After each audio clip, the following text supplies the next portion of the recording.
Ratapan pasal 5. Doa untuk pemulihan. Ingatlah ya Tuhan, apa yang terjadi di atas kami. Pandanglah dan lihatlah akan kehinaan kami. Milik pusaka kami beralih kepada orang lain. Rumah-rumah kami kepada orang asing. Kami menjadi anak yatim, tak punya bapa, dan ibu kami seperti janda. Air kami minum dengan membayar. Kami mendapat kayu dengan bayaran. Kami dikejar dekat-dekat. Kami lelah. Bagi kami tak ada istirahat. Kami mengulurkan tangan kepada Mesir dan kepada Asyur untuk menjadi kenyang dengan roti. Bapak-bapak kami berbuat dosa. Mereka tak ada lagi, dan kami yang menanggung kedurjanaan mereka. Pelayan-pelayan memerintah atas kami, yang melepaskan kami dari tangan mereka tak ada. Dengan bahaya maut, karena serangan pedang di padang gurun, kami harus mengambil makanan kami. Kulit kami membara laksana perapian, karena nyerinya kelaparan. Mereka memperkosa wanita-wanita di Sion dan gadis-gadis di kota-kota Yehuda. Pemimpin-pemimpin digantung oleh tangan mereka. Para tua-tua tidak dihormati. Pemuda-pemuda harus memikul batu kilangan. Anak-anak terjatuh karena beratnya pikulan kayu. Para tua-tua tidak berkumpul lagi di pintu gerbang. Para teruna berhenti main kecapi. Lenyaplah kegirangan hati kami. Tari-tarian kami berubah menjadi perkabungan. Mahkota telah jatuh dari kepala kami. Wahai kami, karena kami telah berbuat dosa. Karena inilah hati kami sakit. Karena inilah mata kami jadi kabur. Karena bukit Sion yang tandus, di mana anjing-anjing hutan berkeliaran. Engkau ya Tuhan, bertahta selama-lamanya. Tahtamu tetap dari masa ke masa. Mengapa Engkau melupakan kami selama-lamanya, meninggalkan kami demikian lama? Bawalah kami kembali kepadamu ya Tuhan, maka kami akan kembali. Baharuilah hari-hari kami seperti dahulu kala. Atau, apa Engkau sudah membuang kami sama sekali? Sangat murkakah Engkau terhadap kami? Kitab Yehezkiel. Yehezkiel pasal 1. Nubuatan-nubuatan melawan Israel. Nabi melihat kemuliaan Tuhan. Pada tahun ke-30, dalam bulan yang keempat, pada tanggal 5 bulan itu, ketika aku bersama-sama dengan para buangan berada di tepi sungai Kebar, terbukalah langit dan aku melihat penglihatan-penglihatan tentang Allah. Pada tanggal 5 bulan itu, yaitu tahun ke-5 sesudah Raja Yoyakin dibuang, datanglah firman Tuhan kepada Imam Yehezkiel, anak Buzi, di negeri orang Kasdim, di tepi sungai Kebar, dan di sana kekuasaan Tuhan meliputi dia.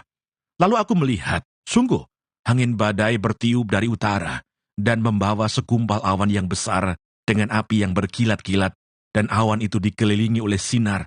Di tengah-tengah api itu kelihatan seperti suasa mengkilat. Dan di tengah-tengah itu juga ada yang menyerupai 4 makhluk hidup. Dan beginilah kelihatannya mereka. Mereka menyerupai manusia, tetapi masing-masing mempunyai 4 muka, dan pada masing-masing ada pula 4 sayap. Kaki mereka adalah lurus dan telapak kaki mereka seperti kuku anak lembu. Kaki-kaki ini mengkilap seperti tembaga yang baru digosok. Pada keempat sisi mereka, di bawah sayap-sayapnya, tampak tangan manusia. Mengenai muka dan sayap mereka berempat adalah begini. Mereka saling menyentuh dengan sayapnya. Mereka tidak berbalik kalau berjalan. Masing-masing berjalan lurus ke depan. Muka mereka kelihatan begini. Keempatnya mempunyai muka manusia di depan, muka singa di sebelah kanan, muka lembu di sebelah kiri, dan muka Raja Wali di belakang. Sayap-sayap mereka dikembangkan ke atas. Mereka saling menyentuh dengan sepasang sayapnya, dan sepasang sayap yang lain menutupi badan mereka. Masing-masing berjalan lurus ke depan, ke arah mana roh itu hendak pergi. Kesanalah mereka pergi. Mereka tidak berbalik kalau berjalan. Di tengah makhluk-makhluk hidup itu, kelihatan seperti bara api yang menyala, seperti suluh, yang bergerak kian kemari di antara makhluk-makhluk hidup itu. Dan api itu bersinar, sedang dari api itu, kilat sabung menyambung. Makhluk-makhluk hidup itu terbang ke sana kemari seperti kilat. Aku melihat, sungguh, di atas tanah di samping masing-masing dari keempat makhluk-makhluk hidup itu, ada sebuah roda. Rupa roda-roda itu seperti kilauan permata pirus, dan keempatnya adalah serupa. Buatannya seolah-olah roda yang satu di tengah-tengah yang lain. Kalau mereka berjalan, mereka dapat menuju ke 4 jurusan. Mereka tidak berbalik kalau berjalan. Mereka mempunyai lingkar, dan aku melihat bahwa sekeliling lingkar yang keempat itu penuh dengan mata.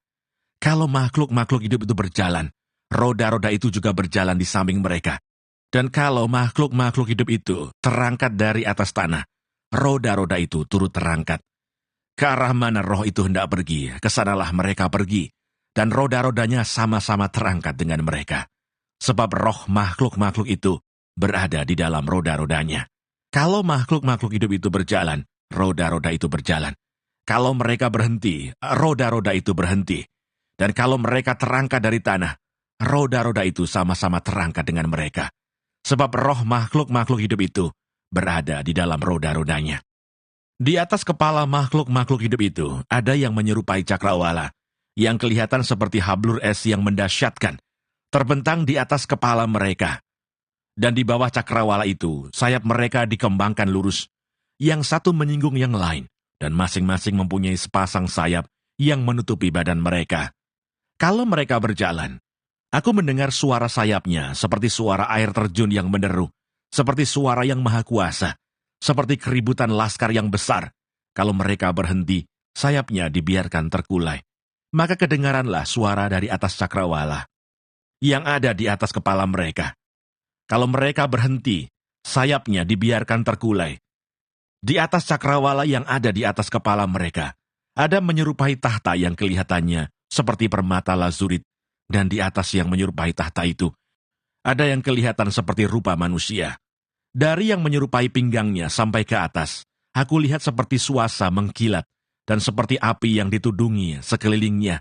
Dan dari yang menyerupai pinggangnya sampai ke bawah, aku lihat seperti api yang dikelilingi sinar. Seperti busur pelangi yang terlihat pada musim hujan di awan-awan, demikianlah kelihatan sinar yang mengelilinginya. Begitulah kelihatan gambar kemuliaan Tuhan. Tatkala aku melihatnya, aku sembah sujud, lalu kudengar suara Dia yang berfirman. Yehezkiel pasal 2. Panggilan Yehezkiel. Firman-Nya kepadaku, "Hai anak manusia, bangunlah dan berdiri, karena aku hendak berbicara dengan engkau." Sementara ia berbicara dengan aku, kembalilah rohku ke dalam aku, dan ditegakkannya lah aku. Kemudian aku mendengar Dia yang berbicara dengan aku. Firman-Nya kepadaku, "Hai anak manusia, aku mengutus engkau kepada orang Israel, kepada bangsa pemberontak yang telah memberontak melawan aku. Mereka dan nenek moyang mereka telah mendurhaka terhadap aku, sampai hari ini juga. Kepada keturunan inilah, yang keras kepala dan tegar hati, aku mengutus engkau dan harus kau katakan kepada mereka, beginilah firman Tuhan Allah. Dan baik, mereka mendengarkan atau tidak, sebab mereka adalah kaum pemberontak. Mereka akan mengetahui bahwa seorang nabi ada di tengah-tengah mereka. Dan engkau anak manusia, janganlah takut melihat mereka, maupun mendengarkan kata-katanya. Biarpun engkau di tengah-tengah onak dan duri, dan engkau tinggal dekat kalajengking, janganlah takut mendengarkan kata-kata mereka, dan janganlah gentar melihat mukanya, sebab mereka adalah kaum pemberontak. Sampaikanlah perkataan-perkataanku kepada mereka, baik mereka mau mendengarkan atau tidak, sebab mereka adalah pemberontak. Dan engkau anak manusia, dengarlah apa yang kufirmankan kepadamu. Janganlah memberontak seperti kaum pemberontak ini. Ngangakanlah mulutmu dan makanlah apa yang kuberikan kepadamu. Aku melihat, sesungguhnya ada tangan yang terulur kepada aku, dan sungguh dipegangnya sebuah gulungan kitab, lalu dibentangkannya di hadapanku. Gulungan kitab itu ditulisi timbal balik, dan di sana tertulis nyanyian-nyanyian ratapan, keluh kesah, dan rintihan.